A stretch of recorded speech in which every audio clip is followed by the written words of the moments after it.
As I listen to Megan speak here, I'm again struck by a thought. Unless you live in this world as a person with disabilities, as a caregiver, as a provider, it's easy not to know about the sort of ecosystem that has built up around Medicaid. This ecosystem of services and supports and providers and caregivers is what keeps our most vulnerable individuals in their homes, engaged in their communities, and out of institutions. But it also has a huge impact on our economy. In Wisconsin, Medicaid infuses $11 billion annually into our economy through payments to more than 30,000 separate businesses. If the goal is to cut a third of that Medicaid budget over the next decade, you can see that the economic impact of that is huge for our state and also for our local economies. Our next speaker is Josh Theis, and Josh is the Executive Director of Options for Independent Living. Josh will be speaking to us about the impact of Medicaid cuts on personal care workers and agencies that provide home and community-based services that keep vulnerable community members healthy, engaged, and in their homes. Thank you. Good morning. I'm Josh Theis. I serve as the Executive Director at Options for Independent Living. For those who aren't familiar with Options serves 17 counties in northeastern Wisconsin, and we impact about 3,000 families on an annual basis. Many of the services that we provide are reimbursed through Medicaid. Around 50% of those services are fee-for-services that we bill to Medicaid after those services are complete. Those include things like home modification assessments to keep people independent in their home, assistive technology services that allow people to use different technology to help promote independence and reduce caregiver burden in their home.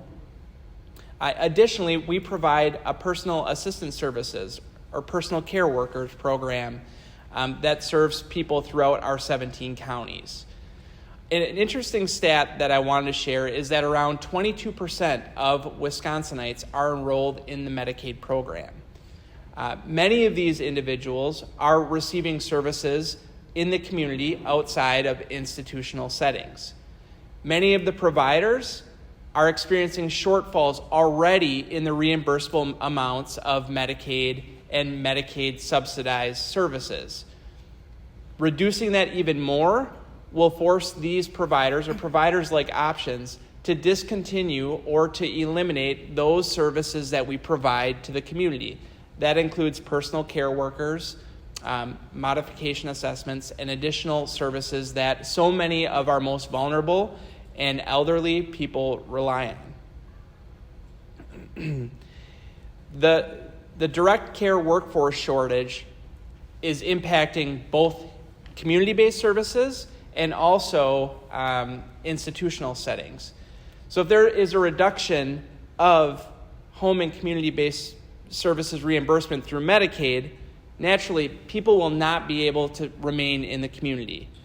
What this would result in is looking for institutions. And institutions are already experiencing shortfalls in Medicaid reimbursement, where some providers are opting not to care for people who are paying them through medical assistance. So further reductions in Medicaid would be extremely detrimental to our ecosystem. It would impact our ability to provide home and community-based services and put a strain on institutional settings that our workforce isn't prepared to handle. So I think there is a lot of publicity about fraud, waste, and abuse, and as the folks here have shared, working in that environment and seeing that and working with people that apply for Medicaid, we don't see it, it's not there. So thank you for your time.